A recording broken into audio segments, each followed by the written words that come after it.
Chemistry 20. This is our second lesson in chemical nomenclature. This is oxyanions, hydrates, and acids and bases. In this lesson, we will learn how to name hydrates, oxyanions, acids, and bases.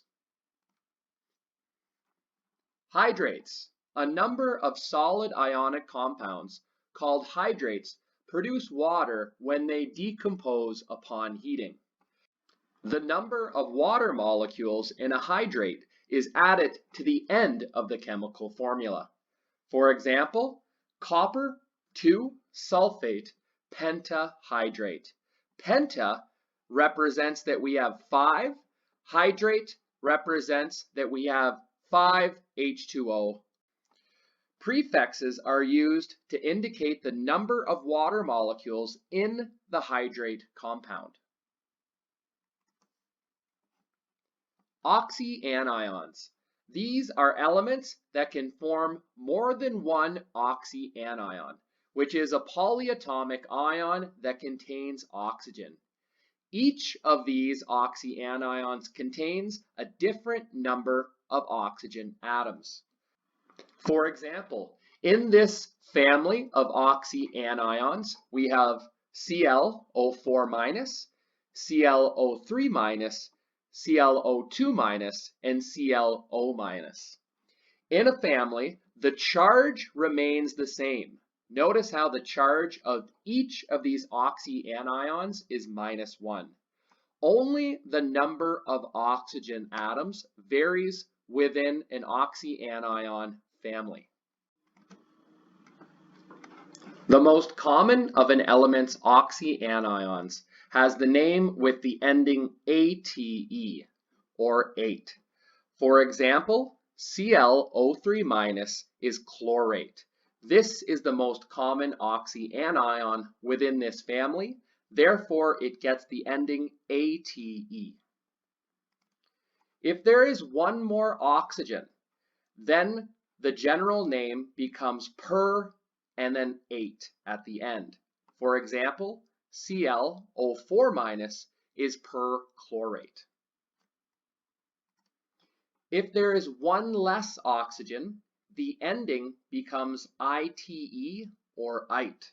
For example, ClO2- is chlorite. And if there is 2 less oxygens, it becomes hypo and the ending ite.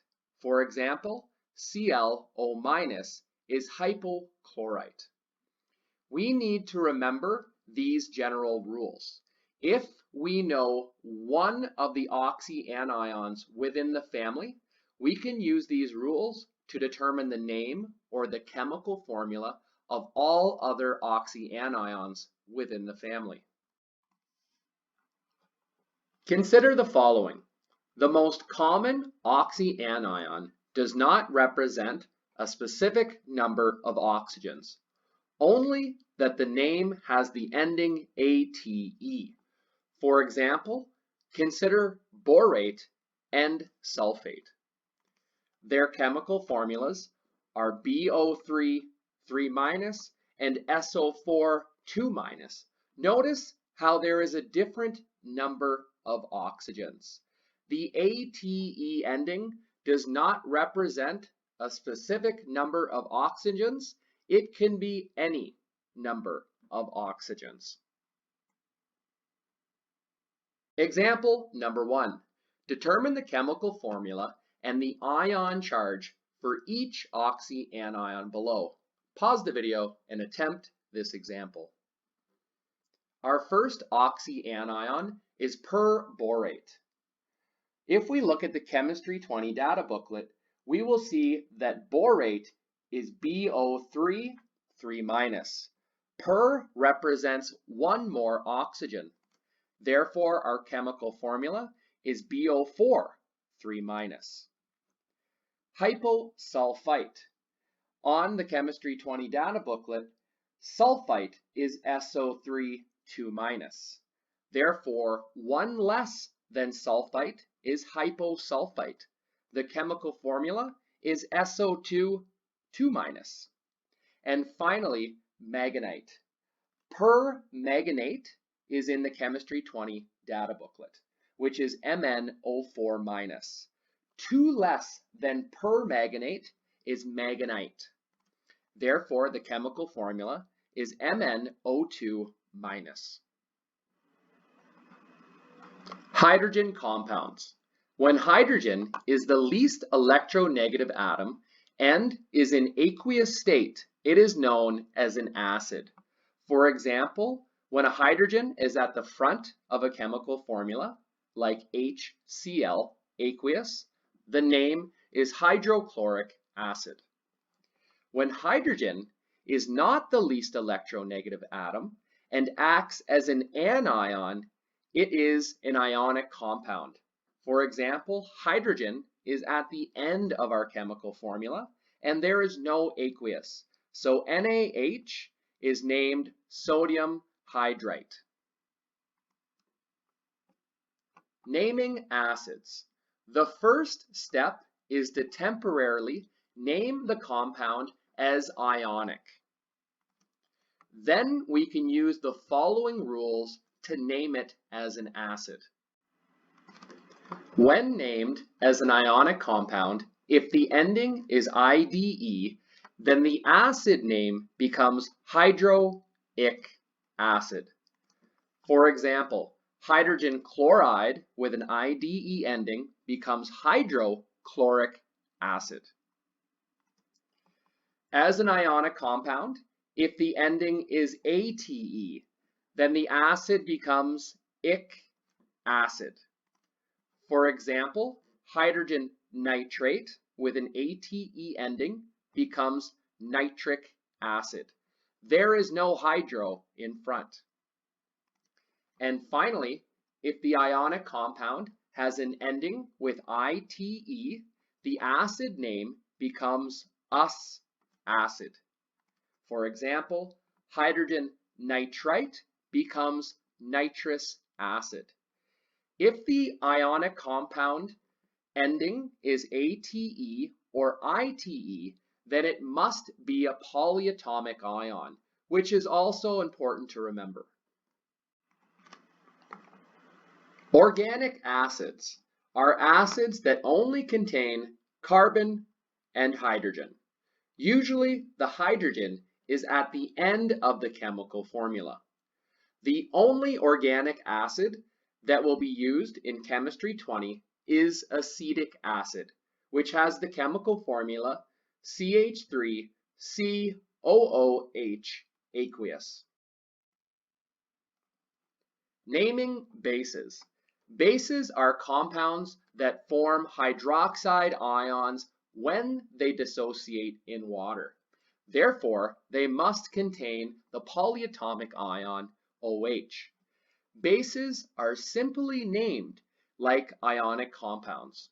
For example, NaOH is sodium hydroxide.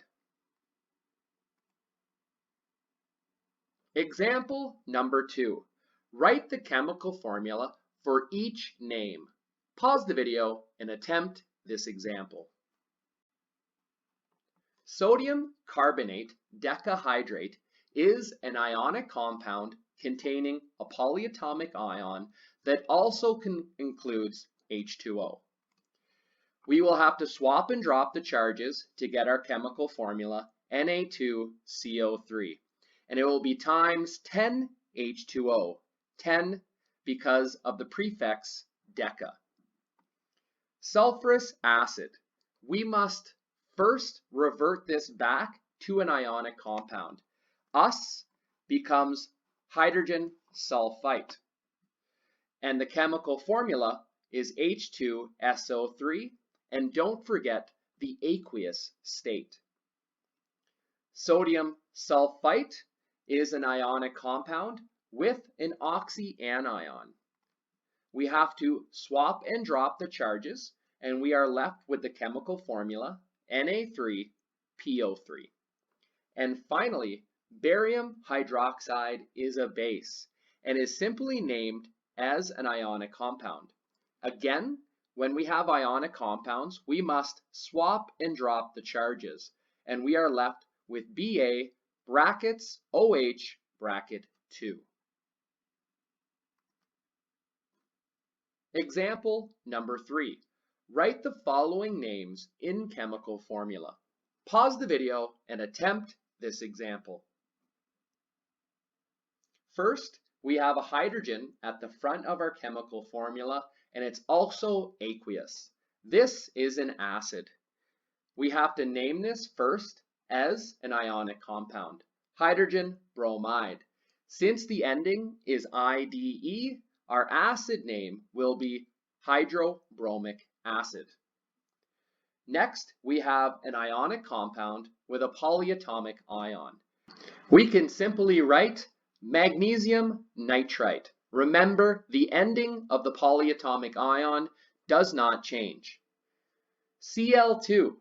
This is a diatomic element and is simply chlorine. And finally, CrBO4 is an ionic compound with an oxyanion. This will be chromium-3 perborate. Don't forget that chromium has multiple charges, therefore it requires a Roman numeral. Moving forward, we will explore chemical reactions.